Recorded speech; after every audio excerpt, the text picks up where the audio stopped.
Samantha and director Raj நிதி மோரு இன்னைக்கு காலையில் அவங்க 2 பேருக்கும் கல்யாணம் நடந்திருக்கு. ரொம்ப நாளாகவே பார்த்தீங்கன்னா இவங்க 2 பேரும் டேட் பண்ணிட்டு வந்துட்டு இருக்காங்க அப்படின்ற நியூஸ் அண்ட் ரூமர்ஸ் வந்து சோஷியல் மீடியாவில் எல்லாருமே வந்து ஷேர் பண்ணிட்டு வந்துட்டு இருந்தாங்க.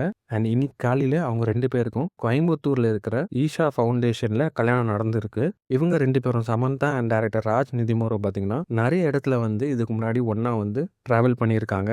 அந்த ஃபோட்டோஸ் அண்ட் வீடியோஸ்லாம் சோஷியல் மீடியாவில் பயங்கரமாக வைரல் ஆச்சு. இவங்க 2 பேரும் டேட் பண்ணிட்டு இருக்காங்க அப்படின்ட்டு. அதை கன்ஃபார்ம் பண்ணுற மாதிரி தான் வந்து இப்போ இன்னைக்கு காலையில் இவங்க 2 பேருக்கும் கல்யாணம் நடந்திருக்கு. இந்த கல்யாணம் பார்த்தீங்கன்னா நிறைய பேருக்கு வந்து சர்ப்ரைஸாகவும் ஷாக்காக தான் இருந்தது. டக்குன்னு கல்யாணம் பண்ணிக்கிட்டாங்க அப்படின்ட்டு. ஏன்னா எந்த ஒரு மீடியா நியூஸ் இல்லாமல் இவங்களுக்கு இன்னைக்கு தான் கல்யாணம் நடக்க போகுது அப்படின்னு ஒரு சின்ன லீக் இல்லாமல் இவங்க 2 பேரும் கல்யாணம் வந்து டக்குன்னு நடந்து முடிஞ்சிருக்கு. ராஜ் நிதி மோரோவுக்கு ஆல்ரெடி ஒரு கல்யாணம் நடந்து அண்ட் அவருக்கு பசங்களும் இருக்காங்க. அண்ட் அதே மாதிரி சமந்தாவுக்கும் இதுக்கு முன்னாடி நாக சைத்தன்யாவோட கல்யாணம் நடந்து இவங்க 2 பேரும் வந்து மியூச்சுவல் கன்சர்ன்ல டிவோர்ஸ் பண்ணியிருந்தாங்க. அண்ட் ஃபேமிலி மேனோட டைரக்டர் தான் ராஜ் நிதி மோரு. ஃபேமிலி மேன் பார்ட் 2ல பார்த்தீங்கன்னா சமந்தா தான் வந்து லீட் ஆக்ட்ரஸாக பண்ணியிருந்தாங்க. அண்ட் எல்லாரும் என்ன சொல்லிட்டு இருக்காங்கன்னா அங்கேருந்து தான் வந்து இவங்க 2 பேரும் பாண்ட் வந்து டெவலப் ஆகி லவ்வாக மாறி இப்போ கல்யாணம் பண்ணியிருக்காங்க அப்படின்னு சொல்லிட்டு இருக்காங்க. சோஷியல் மீடியா ஃபுல்லாக பார்த்தீங்கன்னா இதை பற்றி தான் இப்போ எல்லாருமே வந்து ஷேர் பண்ணிட்டு வந்துட்டு இருக்காங்க. ரொம்ப சைலண்ட்டாக இந்த கல்யாணம் நடந்து முடிஞ்சிருக்கு.